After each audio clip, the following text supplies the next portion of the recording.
let's just start with Traylon. Traylon came out and Daniel said he got an opportunity, got a chance, and led the team in tackles and got a sack and a half. What did you see from maybe the build up to him having a game like that? I mean, it started off with just his attention to detail and his focus. You know, he's got tons of ability. You know, that's never been a question. You know, just the opportunity to go out there and play in the magnitude that he did and get the volume of snaps that he did was really good to see when you look at the end result. You know, he's fast, he's athletic, he's strong, you know, he can tackle. You know, so just the opportunity he had to go out there and play 67 snaps in a game that was close to 80 plays, you know, he did exactly what we knew he was capable of doing. Is that a decision tough to wrestle with last year about, Dana said you wanted to maybe redshirt him if you could have, but it ended up not working that way. Well, you know, he's so talented, you know, and sometimes you have to evaluate talent over just, you know, physically and mentally being ready to play, you know, at a certain level. And with Traylon last year as a freshman, it was gradually just a build-up. And by the time we hit probably week 7 or 8, you know, he was playing better and better each week. Then unfortunately he got hurt, you know, right before the bowl game, which kind of set him back in the spring. But it's, like I say, again, with him, it's just time, it's reps. You know, it's space, repetition, doing the same things over and over and over again, and he just gets better with every snap he takes. How has he grown since he got here? Mentally, physically, everything. Any specific way you? You know, he's grown a lot. You know, when you look at just kind of the natural process of being a college athlete, you know, his approach to his personal life, his approach to academics, he's handling his business like a man. You know, and that comes with just, you know, in college, you're on your own in a lot of different areas. You have to be more responsible. You have to be more attentive to your time management. And those are things that he didn't have to do before. And as a freshman and now as a sophomore, he's understanding the importance of having those things managed the right way. Does he fit a certain way, the way that you like to use your linebackers? Is he the right fit, or have you had to sort of maybe play to his strengths? Or, No, he's definitely the right fit. You know, I look for guys that have his skill set. You know, again, the injury kind of set him back a little bit in regard to, you know, him gaining weight, you know, which that's he has the frame to get to about what I think he's going to get to over the course of time. So I'm not concerned with that. But no, definitely his type of skill set, guys that can play in the open field, guys that just have a natural nose for the football, guys that can run, guys that have great lateral quickness. You know, he has all the traits that I look for in linebackers. Do you have any update on Jamal Morris? Jamal's going to be ready to go. You know, he's going to be ready to go. We're thankful that, you know, his injury just needed some time, you know, but he will be ready to play this week. He's credited you with helping him with his mental health struggles. Have you learned anything from that? You know, it's credit me, man. I take my hat off to him. You know, he's a guy that understands and recognizes areas in his life where maybe there needs to be growth or change. And Jamal and I just have a genuine relationship, and we just have genuine conversations. And his well-being as a man, as well as a football player, as a father, as a great person in society, is important to me, just with all our players. And, you know, and so the things that he credits me for, you know, it's my genuine love and care for him. You know, so it is, I've probably learned more from Jamal Morris than he's learned from me, and he has no idea about that. You know, so I read his article, and his words, you know, really, really touched me, but it's a mutual love and respect between both of us. How do you see mental health struggles affect other athletes besides Jamal? Oh, it's the thing I say all the time is, you know, as coaches, it's our responsibility to have an idea of what's going on with our players when they leave this building. And the only way you can do that, the only way you can know that, the only way you can educate yourself on that is by maintaining a personal relationship. You know, taking interest in areas of their lives that have nothing to do with scoring touchdowns or making tackles. And that's something that's very important to me. That's something that, you know, I try the best I can to do with every single one of the student athletes we have. and just kind of let it naturally happen and take shape from there. Archie, for, I guess, the future, but maybe a glimpse now, what have you seen from Latravian? Oh my gosh, he's he's going to be a bigger Traylon, and they both have very similar skill sets, but then they're also both very different in some certain ways. But when I first watched Kutch on tape and then went and saw him in person, the first thing I said was, he's going to be a bigger, taller Traylon. That's the first thing that came to my mind. Now, maybe it's because they were from the same area, 30 miles apart. I don't know, but I see a guy that's going to be every bit of 6'2", 6'3". Before it's said and done, he'll be 225, 230 pounds. He's strong. He can run. He can flat out run, and he has a nose for the football as well. For him, it's just learning the game. He was a guy that played inside back or outside back or tight end, receiver. He was Mr. Do-It-Everything in high school. Well, now his focus is just getting good at one thing, and there's still some nuances he's trying to learn. But he's going to be a good one. We're lucky to have him. It seems like the time that he's in there, he makes his presence. Oh, yeah. He a couple of hits that he. Oh, yeah. I tell people all the time, he played 7 snaps. He had 3 tackles and a pass breakup. So, he basically made a play every other play he was out there. And that was just a small glimpse of what I think the future is going to be for him. Can we talk about the MCAA for a minute? Yeah, sure. You're doing mock interviews with coaches, and obviously other things, but what specifically in those is helping them to get the coordinator jobs, the head coaching jobs they want? So the MCAA organization started with really 2 goals in mind. And the first goal is to bring awareness in the appropriate way to minority representation or lack thereof in positions of leadership.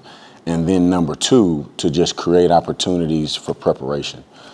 So, every year, that's our only focus, that's our only goal. It's not so much allowing you to have opportunities to get jobs, but it's connecting you with the people that hire, and it's allowing the people that hire to give you specific, detailed information on how to prepare yourself for those opportunities. We always say it's one thing to complain about opportunities or lack thereof. It's another thing to get an opportunity and you weren't prepared for it. So that's our focus, to make sure whenever the phone rings and you got a chance to interview for a head job, you got a chance to interview for a coordinator job, that we've done our part to help those people who we think are going to have a chance to be in those roles to be prepared. Going through a mock interview and sitting down and it's the athletic director at Texas A&M or Wisconsin or Ohio State, all these people have worked with us. And then you got a lot of the top search firms in the country, and they're all involved in our organization putting some of these specific candidates that we select through mock interviews. And some of these guys have went on to get head jobs. Most of them have had opportunities to interview, and so we're just trying to do our small part in helping the landscape of certain things change. How has it been with decision makers and getting them to open their eyes? It hasn't been. Our organization has been very, very pleased with just the amount of people that want to be a part. There's not an athletic director in the country that I don't think we don't have access to in regard to helping in some way. A lot of these guys, men and women, are very, very active, constantly stay in touch with me or different members of our organization from literally every conference in Division I to FCS to Division II. We continually get phone calls, just, people inquiring about certain candidates that have been through our process, and they're like, can you send us this video? Tell us what you thought about, what they did. Or they're reaching out to other ADs that they know, talk to them. So it's helped. It's helped, and it's small steps, for a much greater cause, but it's been very beneficial. Just one more thing. Mm-hmm. You said search firms. Mm-hmm. How are y'all connecting with them and getting them involved in this? Phone call, pick up the phone. Do you know so-and-so? Oh, yeah, I know them. Can you connect us? And literally that's how the process has been.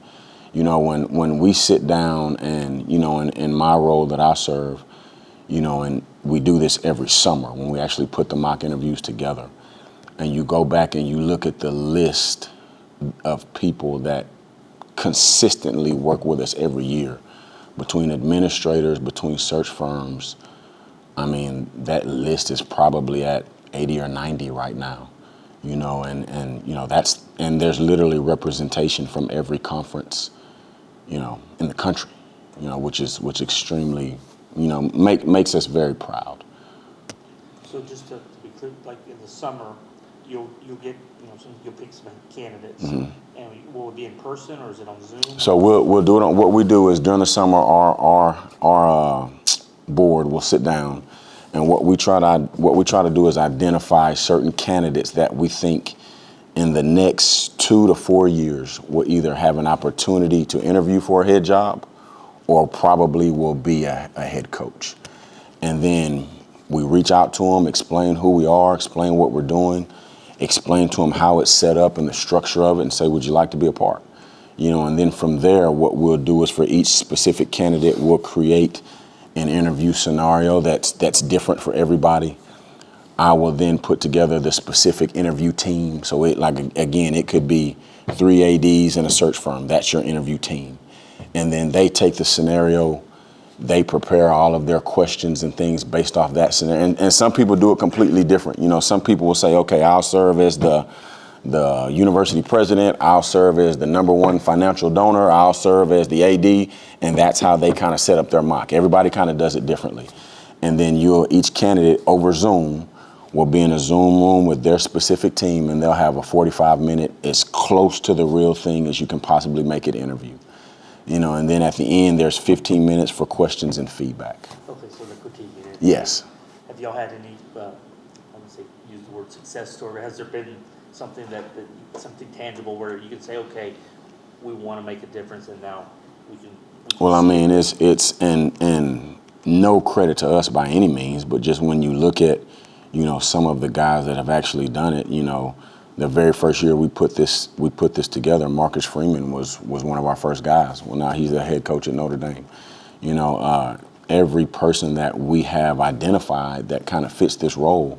And what we try to do is identify guys that we think are going to have opportunities but have limited to no interview experience. You know, because it's one thing to say, well, I've interviewed 5 times versus I've never even interviewed before, so I don't even know what to expect.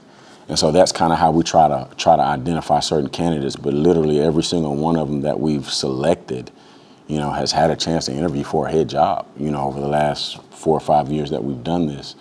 You know, so it's been good. It's been good. Is it all in the summer? Is there anything closer to like interview time? Are y'all working with candidates? Or? Yeah, no, it's primarily in the summer, you know, and that's just based off of availability of football coaches and administrators. At times it's kind of all over the place, you know, but when we've done it with high school, we've done it with women's basketball, and then we do it with football, you know, so that's kind of the 3 target areas in our mock interview series. Why is women's basketball a target? Because our board members, a lot of them work in that space, you know, so it was important to them, you know, to be able to take just a different. It's so easy to say, let's just do football, and then you forget that there's women's coaches that are fighting the same fight. You forget that there's minority administrators that are fighting the same fight. So, you know, we just try to figure out, again, in our space, how we can touch as many different aspects as we can.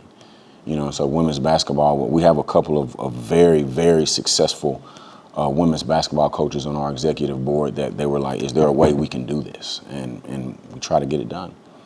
Is high school different than college in terms of? Very, you know, and again, our board, you know, we have several high school people on there as well that serve in different roles, whether it be administratively, whether it be head football coaches, head track coaches, whatever it may be.